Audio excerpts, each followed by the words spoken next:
Hi welcome back to my channel. கடந்த April 2ஆம் தேதி அன்னைக்கு அமெரிக்க பிரசிடென்ட் டொனால்ட் ட்ரம்ப் அவர்கள் உலகத்தில் இருக்க பல்வேறு நாடுகள் மேலேயும் பார்த்தீங்கன்னா ரெசிப்ரோக்கல் டேரிஃப்ங்கிறது இம்ப்ளிமெண்ட் பண்ணார். ஸோ இந்த ரெசிப்ரோக்கல் டேரிஃப் இம்ப்ளிமெண்டேஷன்ங்கிறது வந்து ஏப்ரல் 9th வந்து நடைமுறைக்கு வரும்னு சொல்லியிருந்தாரு. பட் நேற்றைய தினம் அவர் என்ன சொல்லியிருந்தாருன்னு பார்த்தீங்கன்னா, இதை ஒரு 90 நாளைக்கு தள்ளி வைக்கிறேன்னு சொல்லியிருந்தாரு. ஸோ என்னதான் இவர் 90 நாளைக்கு தள்ளி வச்சிருந்தாலும் ஒவ்வொரு நாளும் பார்த்தீங்கன்னா, இந்த ட்ரேட் வார் சம்பந்தமா பல்வேறு நாடுகளும் பார்த்தீங்கன்னா, யுஎஸ்க்கு எகெயின்ஸ்டா ரியாக்ட் பண்றாரு. இவரும் அதுக்கு ஏத்த மாரி தன்னோட முடிவ மாத்திக்கிறாரு. இப்ப நாளைக்கே இல்ல நாளான்னைக்கோ, இல்ல அடுத்த வாரத்திலயோ எப்ப வேணாலும் அவர் வந்து பத்திரிகையாளர் சந்திப்பு வச்சுக்கிட்டு, அதில வந்துட்டு இல்ல நான் 90 நாளைக்கு தள்ளி வச்ச அந்த விஷயத்த வந்து இன்னும் நான் 9 நாள்லயோ, 10 நாள்லயோ நான் இம்ப்ளிமெண்ட் பண்ண போறேன்னு சொன்னாலும் ஆச்சரியப்படுறது கிடையாது. ஸோ இவர் ரெசிப்ரோக்கல் டாரிஃப 90 நாள் கழிச்சு இம்ப்ளிமெண்ட் பண்ணாலும் சரி, இல்ல நடுவுலயே 1 மாசம் கழிச்சோ, இல்ல 10 நாள் கழிச்சோ இம்ப்ளிமெண்ட் பண்ணாலும் சரி, கண்டிப்பா இந்தியாவிலிருந்து யுஎஸ்க்கு ஏற்றுமதி செய்ற பல்வேறு கம்பெனிஸோட பிசினஸ்ங்கிறது வந்து பெருமளவுல பாதிப்படைய தான் போது. இதுல ஒரு பர்ட்டிகுலர் கம்பெனியோட பிசினஸ்ங்கிறது பார்த்தீங்கன்னா, பெருமளவுல பாதிப்படைய வாய்ப்பு இருக்கு. அந்த கம்பெனி வேற எதுவும் கிடையாது. வாரி எனர்ஜிஸ் லிமிடெட் தான். நான் வாரி எனர்ஜி லிமிடெடோட சார்ட்ட லோட் பண்ணியிருக்கேன். இந்த கம்பெனியோட ஷேர் பார்த்தீங்கன்னா, கிட்டத்தட்ட இந்த வருஷத்தோட ஜனவரி 1லேருந்து இன்னைக்கு வரைக்கும் தொடர்ந்து சரிஞ்சுக்கிட்டே தான் வந்திருக்கு. எக்ஸாக்ட்டா சொல்ல போணும்னு பார்த்தீங்கன்னா, கிட்டத்தட்ட 25% வந்து இந்த ஷேரோட பிரைஸ் வந்து ஆல்ரெடி கரெக்ட்டா இருக்கு.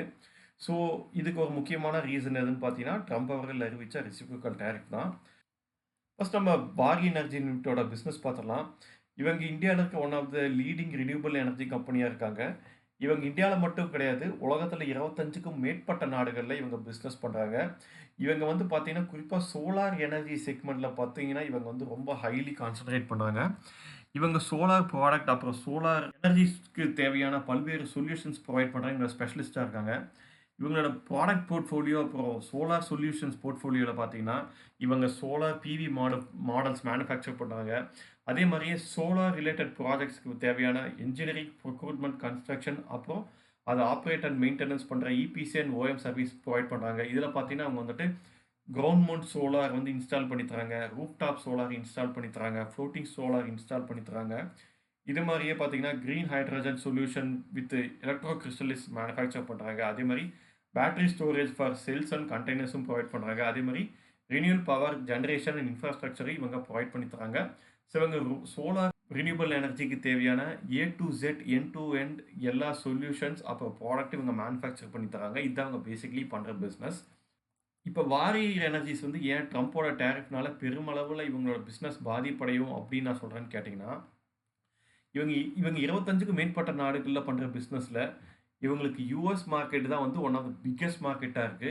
இன்ஃபேக்ட் இவங்க ஜெனரேட் பண்ற ஓவரால் ரெவென்யூல பார்த்தீங்கன்னா, 20% ரெவென்யூ வந்துட்டு யுஎஸ் மார்க்கெட்ல இருந்து மட்டுமே வருது.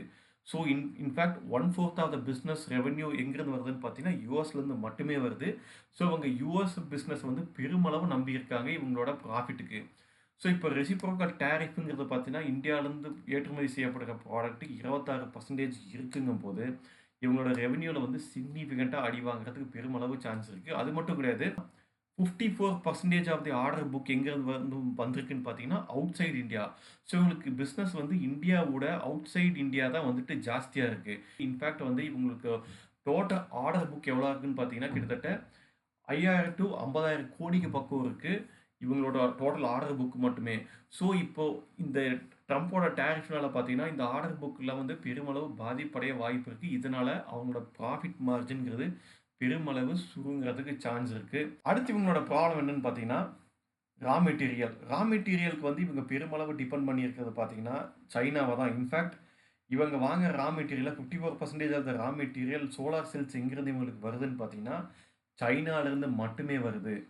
இதில இன்னொரு ப்ராப்ளம் என்னன்னு கேட்டீங்கன்னா, இவங்களுக்கு வந்து டெக்சாஸ்லயும் ஒரு மேனுஃபேக்சரிங் பிளான்ட் இருக்கு.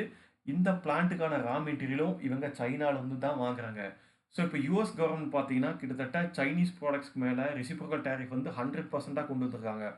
ஸோ இப்போ இவங்க ரா மெட்டீரியலுக்கு சைனாவ தான் டிபெண்ட் பண்ணிட்டுருக்காங்க. ஸோ இவங்க சைனீஸ் சப்ளையர்கிட்ட இருந்து ப்ராடக்ட் வாங்கும்போது, அந்த ப்ராடக்ட்டோட இப்போ ரெசிப்ரோக்கல் டாரிஃப்னால அதோட விலைங்கிறது பார்த்தீங்கன்னா, அதிக அளவு உயரப்போகுது.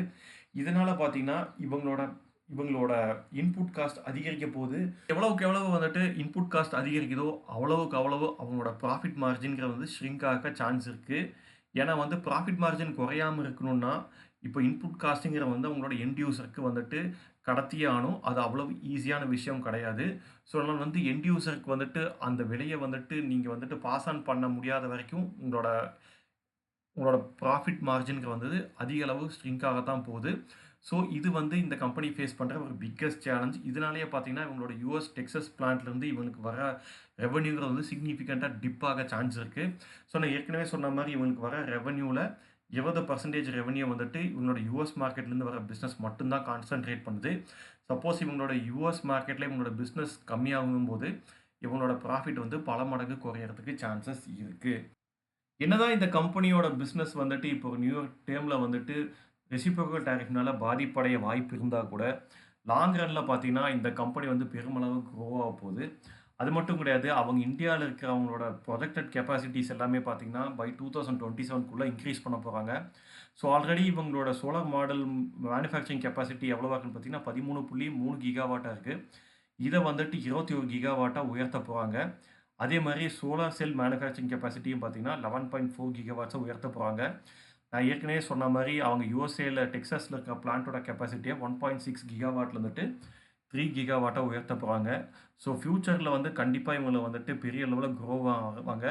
ஸோ இந்த ரெசிப்ரோகல் டாரிஃப்ங்கிறது வந்துட்டு ஒரு ஒரு ஷார்ட் டெர்ம்லயோ இல்ல மிட் டெர்ம்லயோ இவங்களோட ப்ராஃபிட்ட அஃபெக்ட் பண்ண வாய்ப்பு இருக்கு. ஸோ இந்த கவர்மெண்ட்ஸோட பாலிசிஸ், இந்த டாக்ஸ் டாரிஃப் எல்லாமே வந்துட்டு எப்ப வேணா சேஞ்ச் ஆகக்கூடிய வாய்ப்பு உள்ளதா தான் நான் பார்க்குறேன். ஸோ இந்த குளோபல் ட்ரேட் வார்ங்கிறது வந்துட்டு எவ்வளவுக்கு எவ்வளவு வந்துட்டு சீக்கிரம் முடியுதோ, அவ்வளவுக்கு அவ்வளவு எல்லா கம்பெனிஸ்க்குமே நல்லது. இன்ஃபாக்ட் இந்த கம்பெனிக்கு அது பெருமளவு உதவியா இருக்கும். இது ஒரு ஃபினான்ஷியலி ஸ்ட்ராங்கான கம்பெனி. இத பார்த்தாலே உங்களுக்கு தெரியும் இந்த ஃபினான்ஷியல்ஸ் ரிப்போர்ட்ல.